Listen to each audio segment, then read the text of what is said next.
pricing your rental property is the single most important step that you will take in trying to rent out the property yourself. Price will always get any property rented if you drop it far enough. Now, it's very tricky, and it's a little bit of an art and a little bit of a science to price a rental property. Now, if you price it too low, you're not going to maximize the return on your investment. If you price it too high, it's going to sit on the market a lot longer than you want it to, and that's going to cost you a lot of money. The single best way to get an accurate price for your rental property is to consult a property manager or a leasing agent. These people are in the market doing leases and writing deals on a daily, weekly, and monthly basis. And they're the only ones that know what tenants are actually paying for rent and what landlords and property managers are actually getting for rental properties. There's absolutely no better source out there. Now, a lot of them will consult you on pricing your property in the hope that you may hire them in the future. Some of them won't.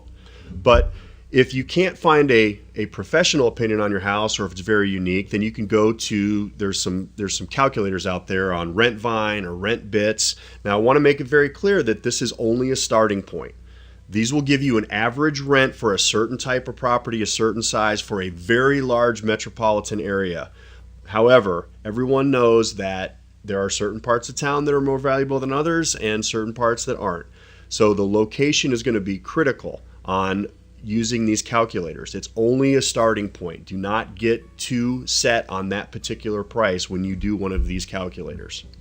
After you do that, go to some of the rental sites. Go to Craigslist, go to Free Rental Site, go to rentals.com and HotPads, and go do a search for properties that are as similar to yours as possible and as close to your house as possible, because that's your competition. Now remember, that's also the asking price. It doesn't mean that that's the price that they're ultimately going to get.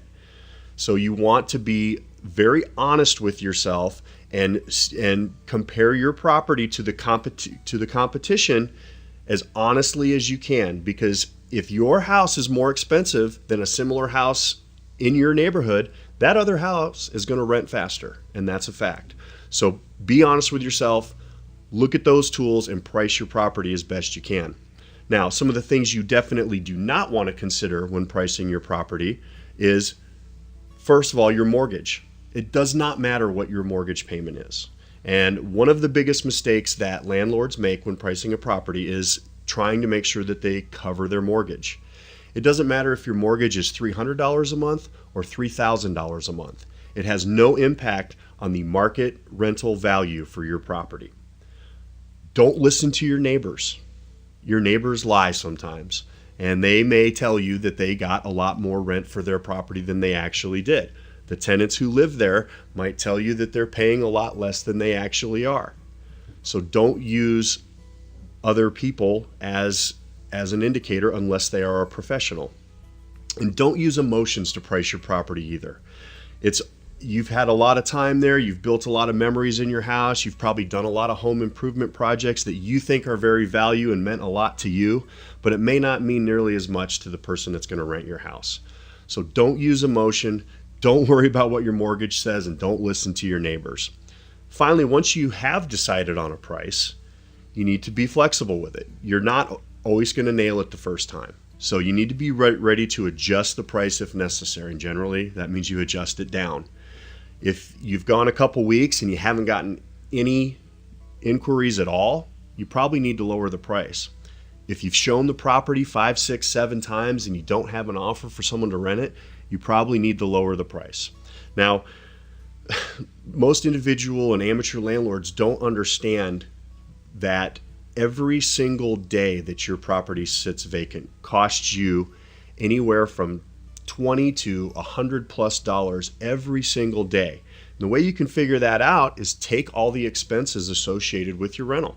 Take the rental amount, take the utilities, the property taxes, the insurance, any other maintenance items or homeowners association dues, and add all of that up and divide it by 30.